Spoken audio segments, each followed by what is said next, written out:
Hey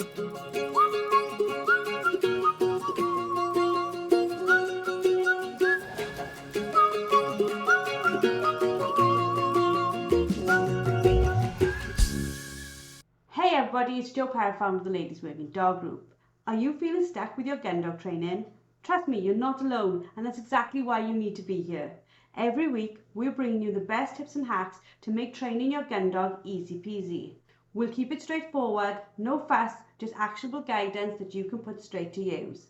So let's get started. Hello and welcome to another episode of Found It Fetched It. This week I am joined by the amazing LWDG group experts Claire Denia and Samantha Thorneycroft-Taylor, and we are going to be talking all about, do I have a bad dog or am I a bad trainer? So this question taps into the heart of gun dog training. And it's really important, I think, to distinguish between whether it's your dog or whether it's you. So this is going to be building on top of, hopefully, an episode you've already listened to. We did a few weeks ago about innate behaviours. And we're just going to really look at how we can move this forward regardless of what our dog breed is. So how are you today, ladies? Very well, thank you, Joe. How are you? I'm very interested to take this conversation on because we covered quite a lot in the last podcast, right? Thought at the end we were sort of felt that there was so much more we could do with this podcast. So this is this follow on. So are you ready for this, Sam? I am, Joe. I'm really looking forward to delving deeper into what we started talking about the other day. Fabulous. So we're going to be talking about quite a lot of different breeds because we do predominantly help people train gun dogs, but just gun dog breeds and gun dog crosses and other breeds who want to learn to be gun dog trained and maybe never to go out on an estate, maybe to go out on an estate, maybe somebody who just wants their Cavapoo to be obedient and bring back the ball. You know, we help everybody. But when we work with such a huge range of breeds and mixed breeds, we end up with a very mixed bag of behaviours, don't we? Yeah, we do. We see so many different behaviours, some of which the dogs have learnt and some of which are innate, which goes back to that previous podcast. But every breed has so many things going on with it that are naturally built in, as well as the things they learn through their lives living with us. Exactly that. I think it's you've got to sort of work out, if you like, a dog has behaviors that we like and a behavior that we don't, and behaviors that we don't like. And it's using our ability as trainers to harness their natural abilities to teach them other things as well, but also acknowledging that occasionally some of the behaviors that crop up that we don't like, that are undesirable, are just the dog using its natural instincts. So one of the things that we want to talk about today is the role of the trainer. So just for clarity, as we go through the podcast, the reality of it is we are all trainers. So if you have a dog and you spend any time teaching them anything, that makes you a trainer. It doesn't make you a professional trainer. It makes you a trainer of your own dog. So throughout this conversation and probably throughout everything we do in the LWDG, if we're talking about professional trainers, we indicate that. But otherwise, if we're referencing the trainer, that is you. You are your dog's trainers. So let's start about where trainers get this wrong to begin with. What do you think it is that makes people not know their breed, but just not be aware of their breed? As we touched on in the innate behaviour podcast, we touched on the fact that a lot of people buy a breed based on size or looks and don't necessarily understand what it is they've got. But even within those breeds, you've got certain lines that are hotter, and we did discuss that in quite a lot of depth in the other podcast. When I often go to see a dog for behavioural problems, very often the dog hasn't got behavioural problems. It's just that the dog is exposing or displaying behaviours that maybe don't fit with that owner in that household or in their lifestyle. So the dog gets deemed a bad dog. And I look at this dog and think, oh, crikey, like if I took that dog, I would use all of that drive, all of that determination, all of that passion to do the thing to have an incredibly amazing gun dog. But for the person that perhaps owns that dog and has that dog living with them, perhaps it's not suited to their lifestyle, where they're living, the exercise it's given. And so they deem it a bad dog because it's displaying things that don't fit with them. But actually, with the right training and the right outlet, that dog is actually an amazing dog. There's nothing wrong with the dog. I see very, very few dogs which I would deem bad dogs. And they're usually dogs that are genetically not wired right. Something going on with them that's beyond what their breed is.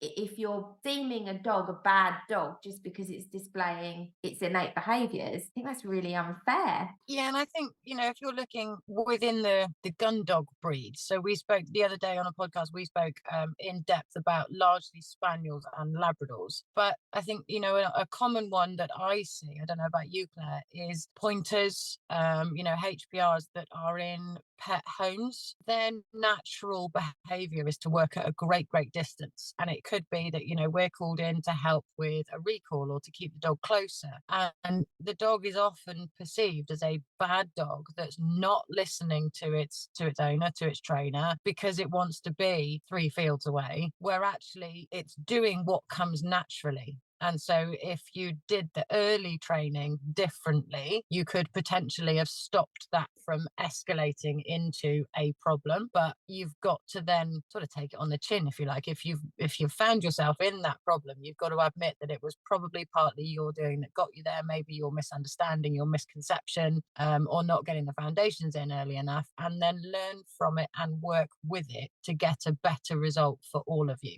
As always, we're not blaming owners here, because we always say you don't know what you don't know. Like, if you're on your first Cocker Spaniel and you're really, really shocked at the behaviour, it's totally understandable why that might have happened. If you're on your 4th Cocker Spaniel and you're still confused why the behaviour is there, then maybe there's a learning curve that you need to go through as an owner, isn't it? I think it's that not expecting dogs to mould to us rather than us accept some parts of what makes them who and what they are. 100%, definitely. And I think Sam just touched on a breed that I see it a lot in, which is the HPR breeds. They will often watch a Labrador or a Spaniel work, and they will expect their dog to look the same with what it's doing. And I'm like, so they feel like their dog is maybe out of control because of the range and the distance that the dog is doing. So they think, oh no, my dog's going too far. It's crossed literally the whole field and turned. And I'm like, no, that is what your dog was bred and designed to do.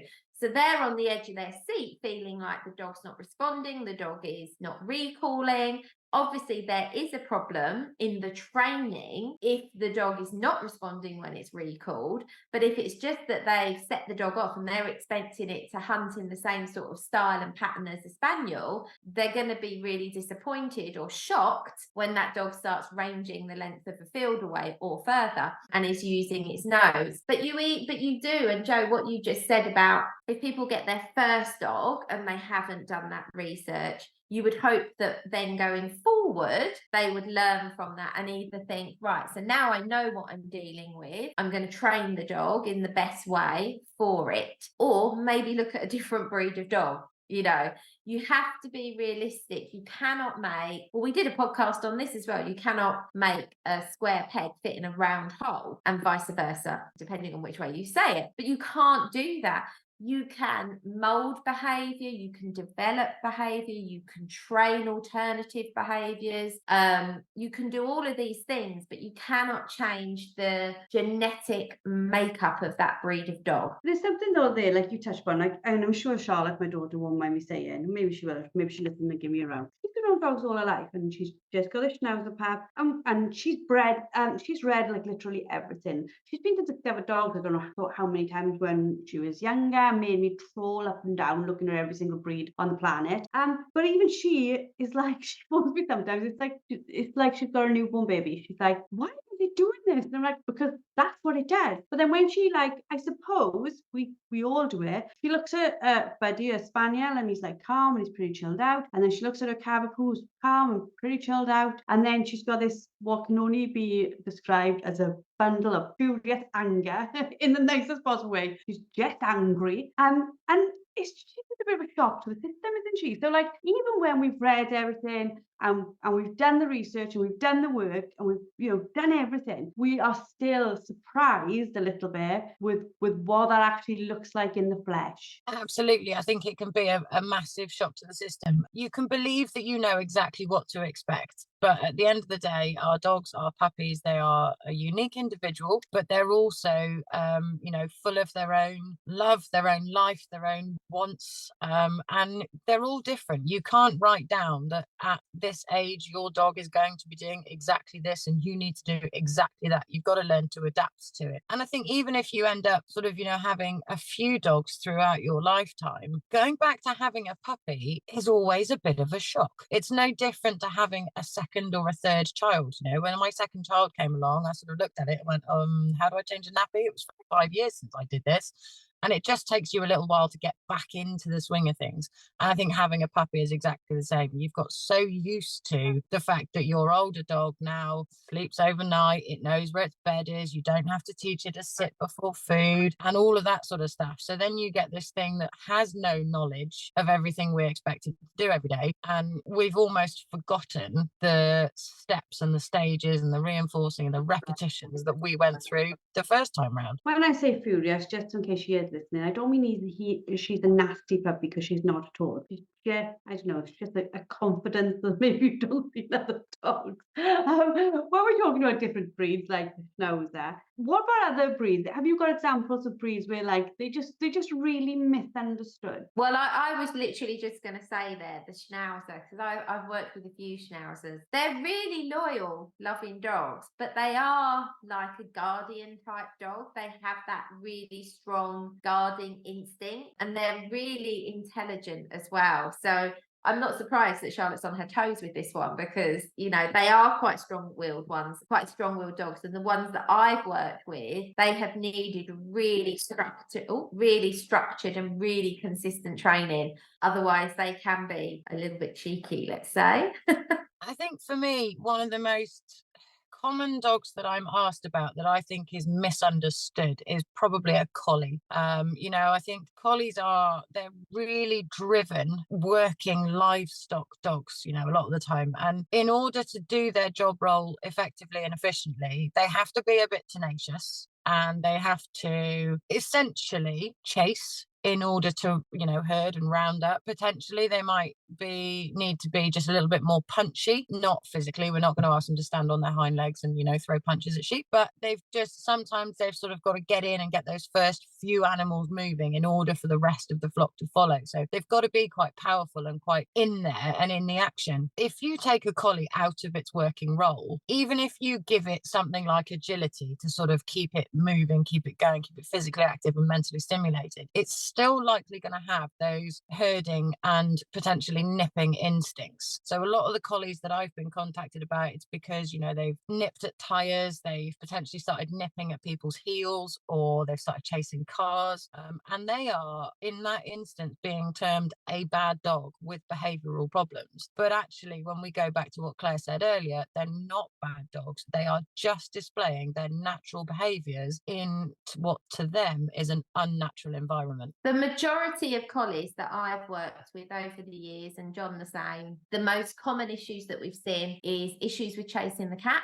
If there's cats in the house, car chasing, really, really common one that we've seen, and also herding of the children in the family. So I've worked with a few dogs where we've had to put really strong rules and boundaries in for those dogs and give them an outlet for their innate behaviors, for the things that they were bred to do. But we've also had to, put rules and boundaries in place with those dogs to tell them that this is not an acceptable way to display this behavior.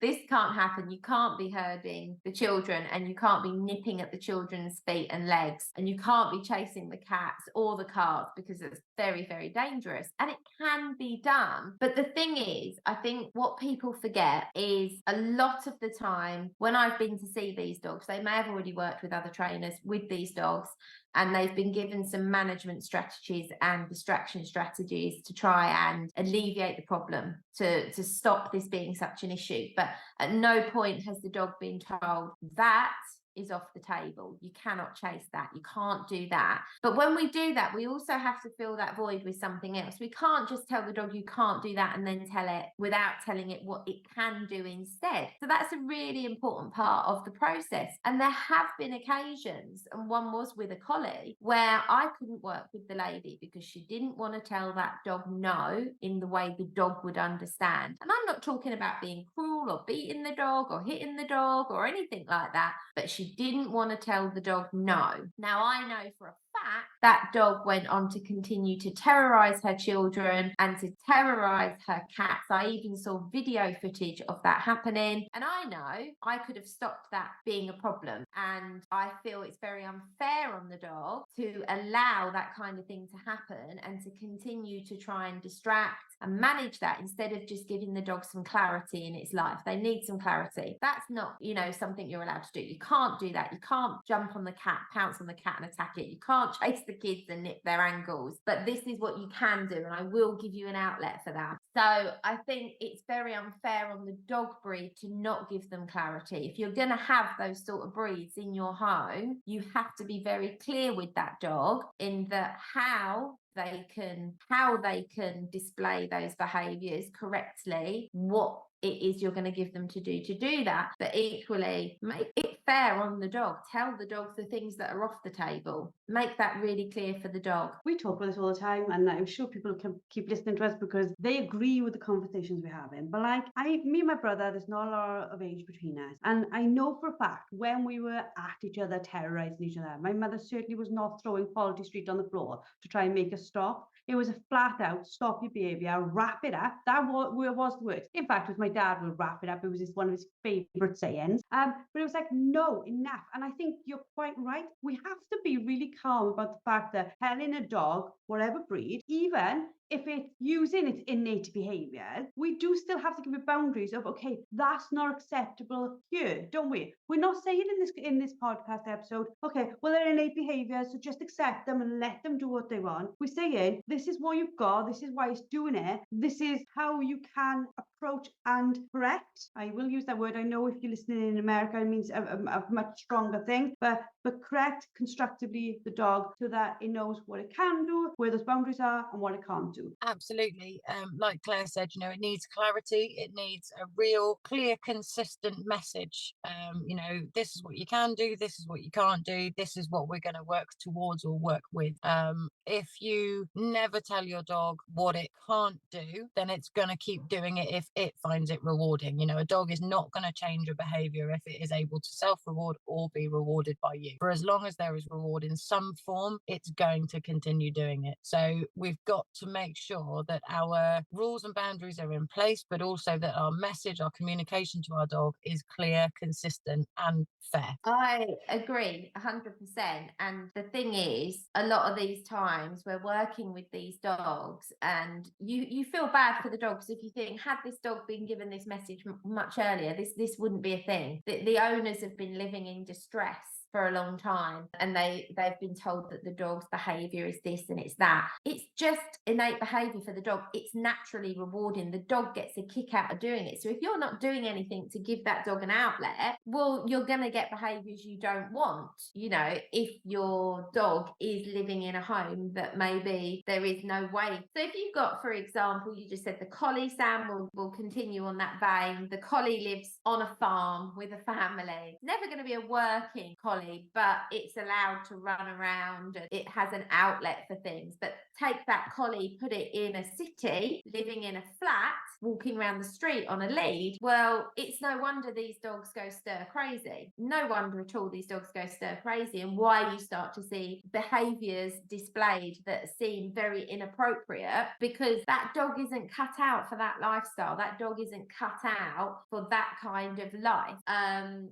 so there's going to be a lot of frustration frustration in the dog. I think this is what I see a lot of the time. It gets misconstrued as aggression or misconstrued as other things. And a lot of the time what I see is frustration on the part of the dog. The dog is frustrated because it just feels like it has no outlet. I think what we're sort of like talking about here is that what we are deeming as being bad is actually the dog's instincts. But if you think about it for a second, the dog absolutely believes what it's doing at that moment is absolutely correct and right. And if we put it into human terms, it's the things that we feel inside is what we are meant to do in a situation. It's the same for the dog. So for example, if I'm in a situation and I can see somebody bullying somebody else, I have got the instinct within me to say, oh, enough of that, that's not going to happen. I'm not one of those people who can just like walk past. I'm probably the one who steps in when maybe I shouldn't, because I believe I should protect the other person. I cannot stop that. That happens within me, okay? So the dogs are very much the same, aren't they? They can't just stop it for no reason. They have to have a reason to stop it. Yeah, they do have to have a reason to stop it. And the thing is, this is where professional trainers must help owners and trainers. This is what our job is. You know, I said to you earlier, Joe, off air, I consider myself to be a coach. My job is to teach the owner how to train their dog effectively and how to give the dog clarity. And sometimes that's frustrating if people have been told by other professional trainers or they've seen it online, you know, that they can't tell the dog no and they can't do this and you must wait for the dog to give you the right behavior and then reward that. Well, how long have you got to wait? You know, the dog's there quite happily self-rewarding. I mean, at what point is the dog going to like do something else? You could be waiting a very, very long time. It's taken me a very long time. I've been doing this professionally for 8 years now, which is just craziness.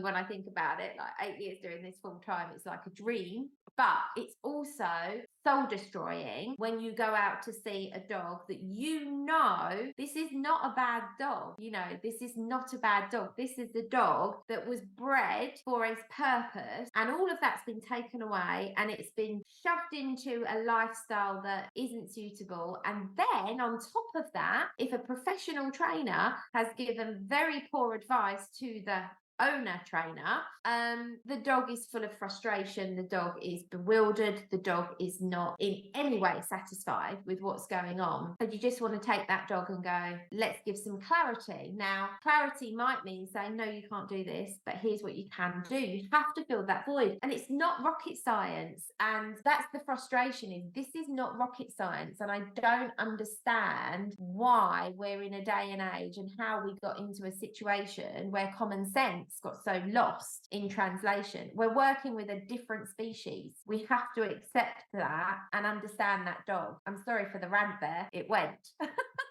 It was not a rant at all. Sam? I think Claire's not rant was actually really well worded and was a point that needed to be put across. You know, it's a lot of the problems I think are that these days so much is available at your fingertips. You know, you can read so much, watch so much, listen to so much online, and you kind of, a lot of people will take it as gospel, whereas you need to understand that your dog is unique, your situation is unique, and you've got to be able to work with the dog in front of you, which is why it's often important then to go and find a professional trainer that's within reach of you, so that you can check in and you can have this sort of constant, oh, did you realize you were doing that? And did you just notice that from your dog's behavior? And it's having that in-person ability that can sort of help you overcome things before they become too much of a problem. I think we also need to consider that I know, obviously, I'm going to stick with the collie thing for a bit. I met a collie a few weeks ago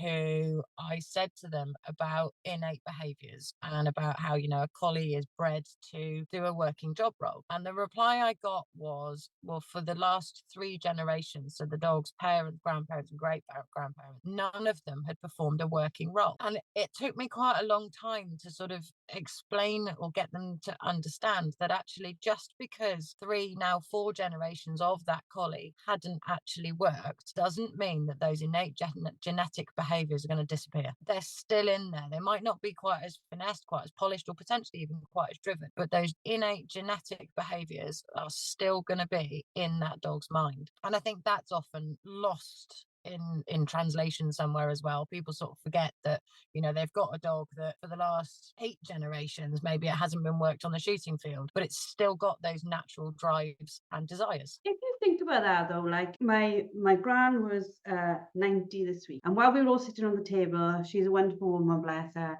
and loads of people say, God, you look like your nan, and I'm a granddaughter, and Meg was there, and people like, God, you look like your mum, and you look like your great gran now. So we're talking 4 generations over 90 years, right? And there's still even just facial features we're alike, mannerisms we're alike. So if we haven't removed that over 90 years, how are we expecting a dog to potentially have lost it in like 7 or 8? Because if 4 generations in a dog can sometimes be within a decade, can't it? It's quite easy. They breed with it after like 18 months. You know, it's very difficult of us to expect them to have changed massively in a small amount of generational spaces. Yeah, 100%.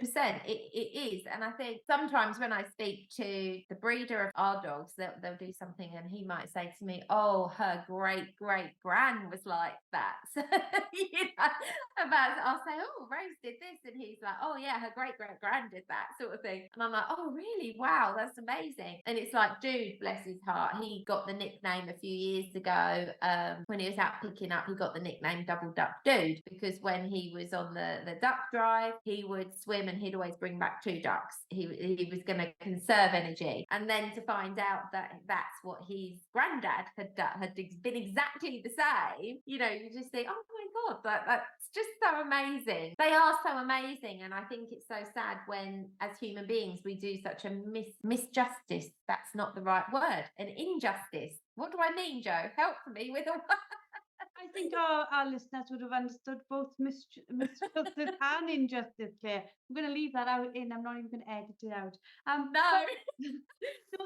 I am going to leave it in now. But for going forward, we don't want this to be like an owner bashing, because like we said, most people end up in a situation because they didn't mean to. It is what it is, and you need to work with the dog in front of you, and we can and will help you to put it right. There is no demonizing for it. What can a trainer do? How can they approach it? What attitude must they bring to it to shape the dog's behavior to work with them? So for example, if you are that person listening in London with a collie on the end of the lead, what are some little things that you can do that are just going to make life easier for you? Bring in those clear, consistent boundaries, you know, and make it crystal clear to your dog that those behaviors, like Claire said, not on the table. You're just not allowed to do those. And so there's going to be some form of fair correction or consequence for displaying those behaviors. But then ensure that you give the dog an alternative behavior to do in that place, one that you want, one that you can effectively reward the dog for, and ideally one that has something that utilizes those innate behaviors. You know, so if they like to chase cats, you could, whilst telling them cats are off the table, don't chase the dogs, you could basically say to them alongside that, but you can chase balls or you can chase frisbees. You know, we'll play the chase over here, just leave the cat out of it. So with those rules, boundaries, giving the dog an outlet for those natural behaviors, and also ensuring that what they aren't allowed to do, they understand they're not allowed to do. See, yeah, I agree with that. I think one of the most important things is find a hobby to do with the dog, which is connected in some way to a job, role, or a sport, so to speak, that is going to be a great outlet for that dog's innate behaviours. But alongside that, set those rules and boundaries. Teach the dog, educate the dog what's on the table, what's off the table. And as long as you're then doing this other thing, whether it be, you know, agility or gun dog work or whatever, you've got to have some sort of thing to do with the dog so that the dog gets that really good outlet. But also work with a professional trainer who isn't just going to tell you how to distract and manage, but one that will tell you how to educate the dog efficiently and with clarity. And I think that's really important for the trainer, the owner trainer, to find a professional trainer who is prepared to do that and work with them, not just kind of layer distraction on top of distraction and hope for the best. Absolutely. And ladies and gentlemen, well, mostly ladies, because only ladies can join our membership, but if you are struggling to find that good trainer, you do have access to the Hot Miss Handler. It's a course that's available to both men and women. It's got literally a lifetime access. It will help you instill the foundations into any dog to give you some rules and structure and some control and give the dog some self-control. You have that available for you. You just literally got to go onto Google, search Hot Mess Handler, you'll find the course that's there for you. And for ladies, you've got the membership, you've got us, you've got the 4 LWDG group experts who are there to help you all the time. So if you live somewhere and you're like, well, actually, I don't have a trainer around me who can do this, this, and this, we have you covered. You can come join us and we can help you to move yourself and your dog forward. And I think a lot of what we do in the Ladies Working Dog Group is help owners move forward as well, for owners to learn, for owners to build confidence and to believe that they can do this in themselves. Thank you both for another amazing podcast episode. To wrap it up, there is no bad dog, there is no bad trainer, there is just a misalignment of communication, and we will help you to put that together moving forward. Until next week, have a fab week. That's it for today's episode. A massive thank you for tuning in. Don't forget to head over to the LWDG and sign up for our membership. Get access to expert-led training, a wonderfully supportive community, and the resources you need to become a confident and skilled gun dog trainer. Let's take this journey together, because no woman should have to train her gun dog alone. We'll see you all next week.